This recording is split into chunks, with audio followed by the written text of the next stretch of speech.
ত্রিপুরা পুলিশের মহানির্দেশক অনুরাগের মৃত্যুতে শোকস্তব্ধ গোটা ত্রিপুরা।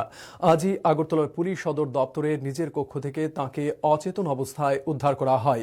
খবর পেয়ে দ্রুত ঘটনাস্থলে ছুটে যান মুখ্যমন্ত্রী ডাক্তার মানিক সাহা, মুখ্য সচিব জে.কে. সিনহা সহ পদস্থ আধিকারিকরা।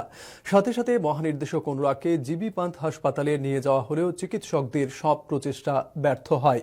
দীর্ঘক্ষণ সিপিআর দেওয়ার পরও তাঁকে আর ফিরিয়ে আনা সম্ভব হয়নি।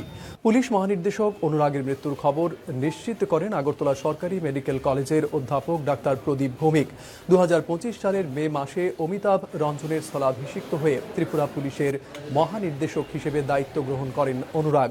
1994 ব্যাচের এই আইপিএস এর আগে ত্রিপুরায় একাধিক দায়িত্ব পালন করেছেন। তাঁর এই অপ্রত্যাশিত মৃত্যুতে গভীর শোকের আবহ তৈরি হয়েছে পুলিশ মহলেও। জিনিসগুলি রেসপিরেশনিতে অ্যাবসেন্ট ছিল এবং তখন আমরা ওনাকে সিপিআর দিই, কার্ডিও পালমোনারি রিসাসিটেশন।